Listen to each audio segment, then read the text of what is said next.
The question most people ask themselves after a lapse in judgment or a poor choice is useless. Why am I like this? Generates rumination, not action. What is wrong with me? Produces a story, not a solution. The question itself is the problem. It points inward toward identity when it should point outward toward behavior. There is a better way to talk to yourself.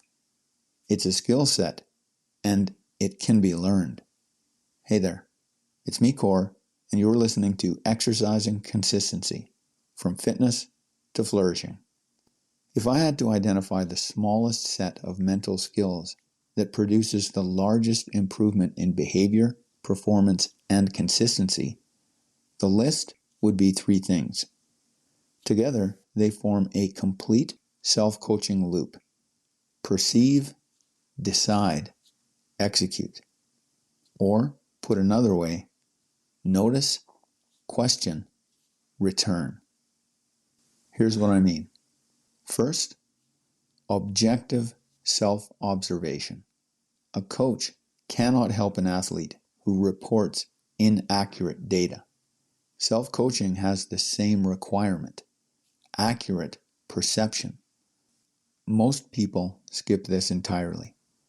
They move from a lapse straight to a judgment. Not, I intended to start at 7, but began at 7:28. Instead, I am lazy.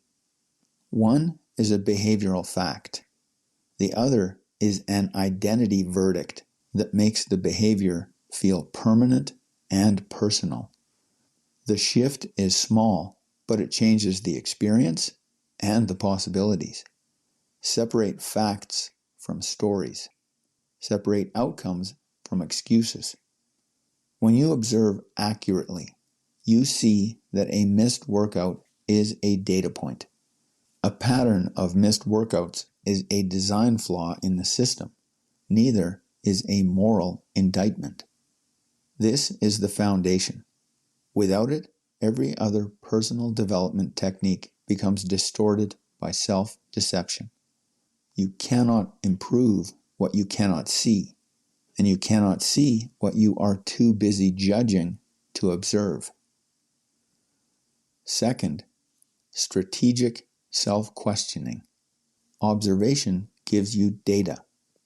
Strategic questioning turns data into insight. When you ask questions, don't ask the wrong ones. Why am I like this? What is wrong with me? Why can't I stay motivated? These questions amplify emotion. They produce rumination.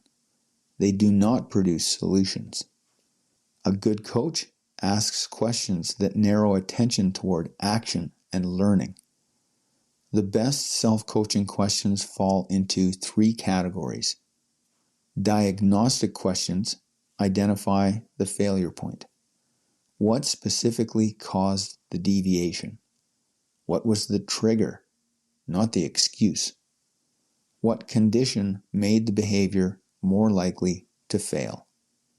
Decision-focused questions point toward the next step.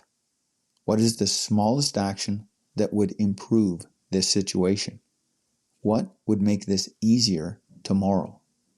What is the minimum version that still counts? Identity-aligned questions reconnect you to your standard. What would my preferred self do in the next 5 minutes? What standard did I commit to uphold? The difference between useless and useful questioning is the difference between I missed 3 workouts and I only miss workouts when the decision is postponed until after work. The failure point is timing, not exercise itself. That insight changes the intervention completely. You stop trying to fix motivation and start fixing the schedule.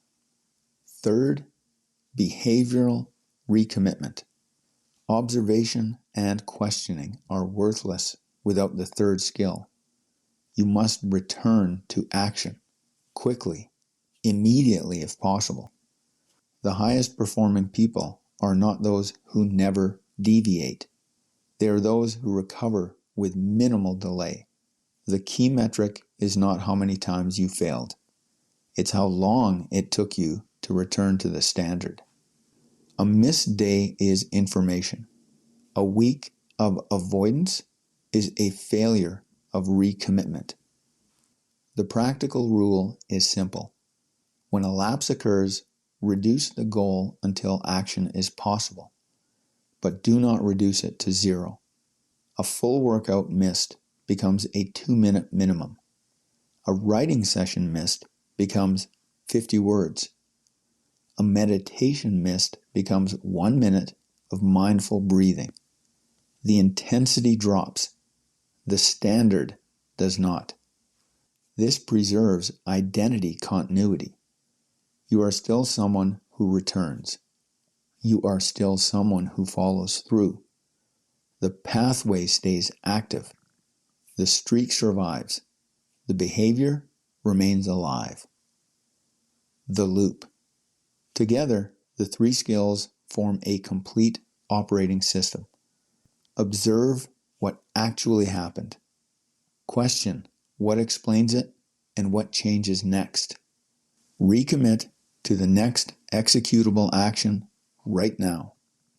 Notice, question, return. That is the entire essential self-coaching loop.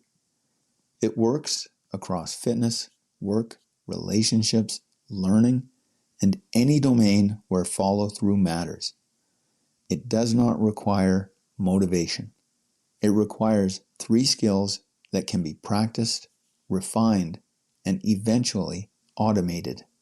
The person who masters this loop stops being their own worst critic and becomes their own best coach. The same data, the same lapses, a completely different outcome. When you are ready to turn consistency from an idea into a solid system, start your day 1 inside the Act Score Challenge. That's it for today. Catch you next time.